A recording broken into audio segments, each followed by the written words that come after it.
Every empire swears its money is secure. Every government claims its promises will last a lifetime. And every time, history surprises them.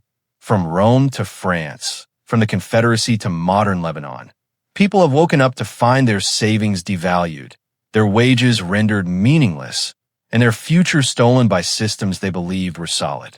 Collapse is not rare. Collapse is the rule. The real question is not whether financial systems fail, but how you protect yourself when they do. The illusion of permanence is the most dangerous financial mistake. We look at our bank accounts and national currencies and assume they are foundational. But money is not a foundation. Money is trust, and trust can vanish overnight. That is why history is both so brutal and so important. Every collapse leaves behind lessons, patterns, and warnings about what truly preserves wealth and what turns to dust. And if you pay attention, you'll notice this. Those who survived these disasters were not the ones who trusted the system the most. They were the first to doubt it. Take the Byzantine Empire, Eastern Rome, which survived for 1,000 years after the fall of Western Rome. At the heart of its economy was the gold solidus, a currency so reliable that merchants across Europe, the Middle East, and Asia accepted it without question. For centuries, it was the closest thing the medieval world had to a global reserve currency. The irony is that Byzantine rulers should have learned from Rome's earlier mistake, when emperors repeatedly debased the silver denarius until it was little more than silver-coated tin. This story had already been written, and yet, centuries later, the Byzantines made the same mistake with gold. They reduced its purity, shaved its weight, mixed it with cheaper alloys. At first, no one noticed. Then confidence cracked. The currency that underpinned Mediterranean trade became little more than a political fiction. As its value eroded, so did trust, and with it, the stability of the Byzantine economy. So what remained? Not paper promises or imperial decrees. Those who held real gold, or merchants who accumulated land beyond the empire's reach, preserved their wealth while others watched their money evaporate. This is the first timeless lesson. Governments cannot resist the temptation to debase money. And when they do, real value flees to assets they cannot counterfeit. But not every collapse is caused by rulers manipulating currency. Sometimes it comes from completely unexpected shocks. In the mid-14th century, Europe was struck by the Black Death, the most devastating pandemic in its history. Between 1347 and 1351, nearly half of Europe's population died. Cities emptied, villages vanished, trade routes collapsed. Yet the economic impact was more complex than simple catastrophe. When half the workforce disappears, labor becomes valuable. Survivors could demand higher wages. Food and land, once scarce, become abundant relative to people. Families with liquidity, those holding silver, goods, or simply the ability to work, suddenly possessed unimaginable power. Land that once represented great wealth could be purchased cheaply.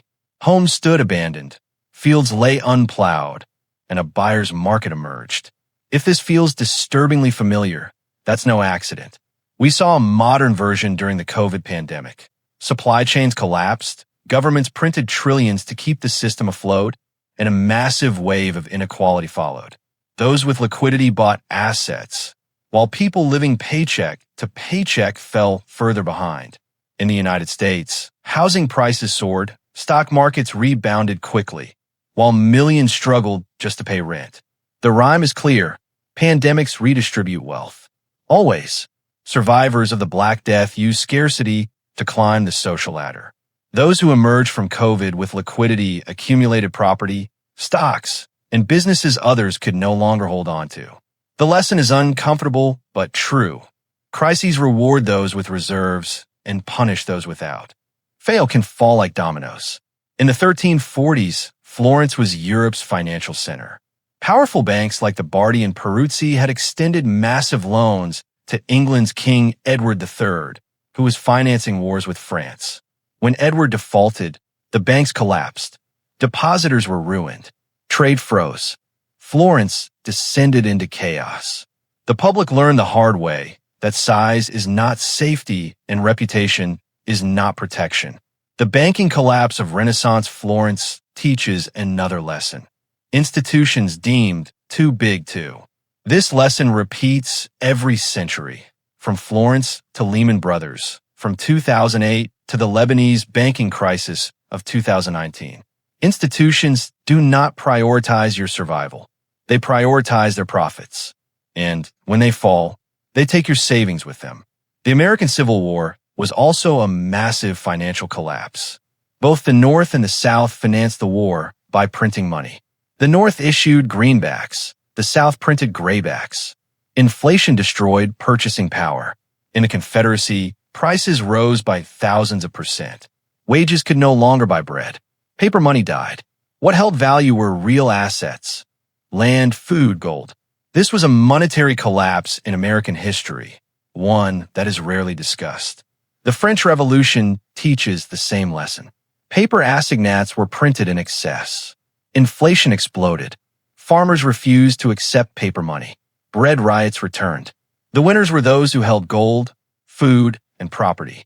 During the 1997 Asian financial crisis, the pattern was identical. Countries burdened with dollar-denominated debt collapsed. Populations were impoverished. Those holding dollars or foreign assets survived. The lesson was clear. Borrowing in someone else's currency is a death trap. And then came Lebanon. Between 2019 and 2021, banks locked their doors. Deposits were frozen. The currency lost over 90% of its value. Lifetimes of savings disappeared. Money in the bank is not truly yours. In a crisis, it is merely a loan that may never be repaid. History shows us that collapse is both tragedy and opportunity. For the unprepared, it is destruction. For the prepared, it is a source of wealth. But the greatest protection lies not only in assets, but in skills. Those who produce, repair, feed, and trade always survive. Because money can lose its meaning, but production never does. History does not repeat itself exactly, but if you ignore it, it will crush you. If this perspective gave you a new way of thinking, subscribe. History has answers, and I'll show you where to look.